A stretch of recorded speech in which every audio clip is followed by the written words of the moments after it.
Welcome to me సేవ channel. అందరూ ఎలా ఉన్నారండి? ఈరోజు వీడియో ఆశా వర్కర్ సంబంధించిందండి. ఆశా వర్కర్ నోటిఫికేషన్ వచ్చిందండి. ఆశా వర్కర్ నోటిఫికేషన్ గురించి చాలామంది ఎదురు చూస్తున్నారండి. అయితే ఈ ఆశా వర్కర్స్ నోటిఫికేషన్ మనకి చాలా జిల్లాల వారీగా ఓపెన్ చేస్తున్నారండి. ఏ జిల్లాలో ఓపెన్ అయింది, దానికి అర్హతలు ఏంటి, అప్లికేషను ఎలా నింపాలి, ఎక్కడ అవ్వాలి, అలాగే దానికి ఏజ్ ఎంత ఉండాలి, అలాగే మీకు శాలరీ ఎంత వస్తుంది,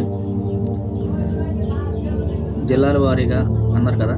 నెక్స్ట్ ఏ జిల్లాలోనే ఎక్కడ ఓపెన్ అవుతుంది, నెక్స్ట్ ఎక్కడ ఓపెన్ అవుతుంది ఎలా తెలుసుకోవాలి, అలాగే మనము ఈ అప్లికేషన్ పెట్టాలంటే ఆన్లైన్లో పెట్టాలా, ఆఫ్లైన్లో పెట్టాలా, దీని గురించి మనం డీటెయిల్గా తెలుసుకుందామండి.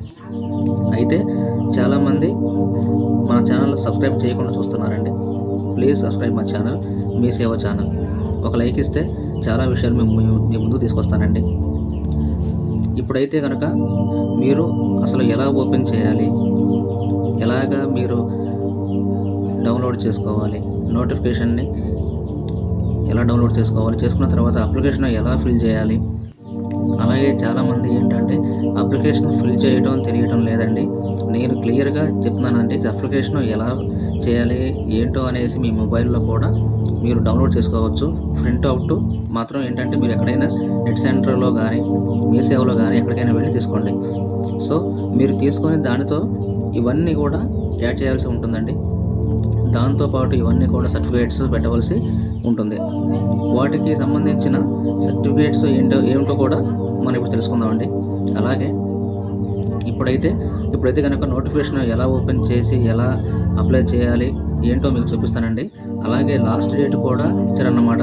అలాగే అప్లికేషన్ ఎక్కడ ఇవ్వాలి ఏంటి అన్నది కూడా మీకు డీటెయిల్గా చెప్తానండి.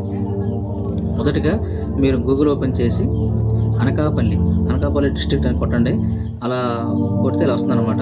అనకాపల్లి government.in అని. కానీ మీరు అనకాపల్లి డిస్ట్రిక్ట్ అని గూగుల్లో టైప్ చేసినా సరే మీకు వచ్చేస్తుందండి. అందులో ఫస్ట్ ఆప్షన్ అనకాపల్లి డిస్ట్రిక్ట్. నేను ఎలా ఓపెన్ చేయాలో ఏంటో కూడా మీకు చెప్తున్నానండి. వీడియో ఏంటంటే హెడ్డింగ్ చూస్తారు, థంబ్నెయిల్ చూస్తారు, ఇంకా అంతే డౌట్స్ అడిగేస్తారండి. ఫస్ట్ మీరు ట్రై చేయండి మీ మొబైల్లో. అలా మీరు ఓపెన్ చేసిన తర్వాత మీకు మెయిన్ వెబ్సైట్ వస్తుందండి. దాన్ని నోటిఫికేషన్ అని చూడండి. అందులో వ్యూస్లోకి వెళ్తే కనుక మనకు నోటిఫికేషన్ అన్నది ఓపెన్ అవుతుందన్నమాట అండి. ఇది అనకాపల్లి జిల్లా వైద్య ఆరోగ్య శాఖ నుంచి అయితే కనుక ఓపెన్ అయిందండి. ఆశా వర్కర్స్ నోటిఫికేషన్ అన్నమాట అండి. అనకాపల్లిలో ఓపెన్ అయింది. అనకాపల్లిలో ఆశా వర్కర్స్ రిక్రూట్మెంట్ నోటిఫికేషన్ విడుదల చేయడం జరిగిందండి. మొత్తం 61 పోస్టుల్లోనే అర్బన్లో అయితే కనుక 12, రూరల్లో అయితే కనుక 49 ఖాళీలు ఉన్నాయండి. మనకి సెప్టెంబర్ 4వ తారీఖు నుంచి ఇది నోటిఫికేషను అయితే కనుక విడుదల చేశారన్నమాట అండి. పిహెచ్సి 49 ఖాళీలు నింపుటకు జిల్లా కలెక్టర్ వారి అనుమతితో మనకి సెప్టెంబర్ 4వ తారీఖున నుంచి ఇది నోటిఫికేషన్ అయితే కనుక విడుదల చేశారండి. పిహెచ్సి ఎఫ్హెచ్సిలో నోటీస్ బోర్డులో పూర్తి వివరాలు అయితే అక్కడ ఉంచారండి. అప్లికేషన్ కూడా అక్కడే మీకు దొరుకుతుందండి. మీరు సపరేట్గా డౌన్లోడ్ చేసుకునే అవసరం లేదండి. దీనికి లాస్ట్ డేట్ అయితే కనుక సెప్టెంబర్ 13వ తారీఖున లాస్ట్ డేట్ అనమాట అండి. సాయంత్రం 5 గంటల లోపు ఇచ్చేయాలండి.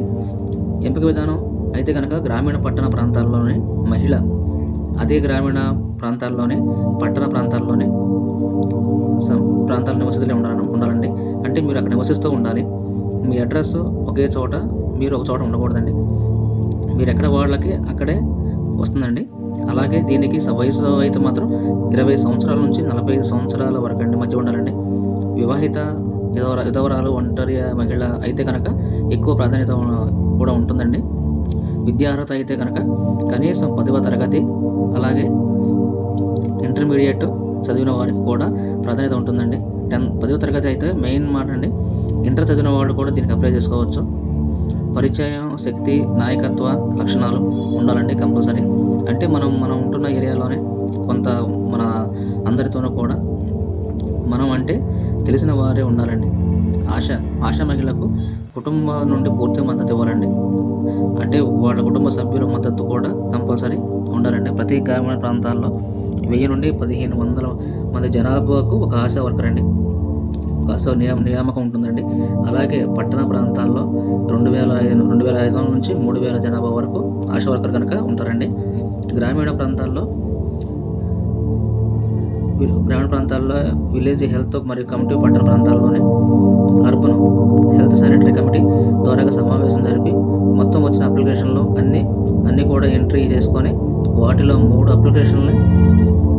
అప్లికేషన్ ఎంపిక చేసి వారి యొక్క అప్లికేషన్ని కమిటీ తీర్మానం మరియు సంబంధిత అన్ని ధృవీకరణ పత్రాలను పిహెచ్సి నుండి senior assistant DM and HO ఆఫీస్కి పంపిస్తారండి. యూపీహెచ్సికి సంబంధించిన అప్లికేషను నేరుగా డిఎంహెచ్ఓ జిల్లా అనకాపల్లికి అక్కడ మీరు సంప్రదించవలసి ఉంటుందండి. మీరు ఒకసారి నోటిఫికేషన్ ఓపెన్ చేసి డీటెయిల్గా చూసినట్లయితే మీకు అన్నీ తెలుస్తుందన్నమాట అండి. ఇదన్నీ కూడా అనకాపల్లిలోని ఎక్కడెక్కడ పోస్టులు ఉన్నాయో, ఏ ఏరియా, ఏ మండలాల్లో, ఏ ప్లేసుల గ్రామాల్లో ఉన్నాయో అన్ని డీటెయిల్గా ఉంటుందండి. మొత్తం 69 పోస్టులు అండి. ఈ 69 పోస్టులు ఎక్కువగా మనకి అర్బన్లోను అయితే కనుక 12, రూరల్లోనూ అయితే కనుక 49 అండి. ఇవన్నీ కూడా తీర్మాన పత్రాలండి. ఇవన్నీ కూడా మీకు అప్లికేషన్ నోట్ సపరేట్గా డౌన్లోడ్ అయితే చేసుకునే అవసరం లేదండి. అక్కడ ఆఫీసులో ఉంటుందండి. వాళ్ళు చెప్పారండి మాకు, మీరు అక్కడ దగ్గరగా ఉన్న ఆఫీస్ దగ్గరికి వెళ్తే కనుక అక్కడ నోటీస్ బోర్డులో అన్నీ అంటించారంటండి.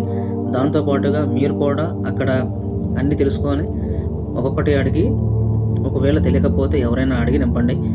ఇది ఆశా వర్కర్స్ అప్లికేషన్ అన్నమాట అండి. ఇక్కడ లేటెస్ట్ ఫోటో అంటించండి. ప్రాథమిక ఆరోగ్య కేంద్రం మీకు దగ్గరగా ఏది ఉంటే దాని పేరు రాయండి, తెలియకపోతే అడగండి. పట్టణ ప్రాథమిక ఆరోగ్య కేంద్రం అనకాపల్లి జిల్లా.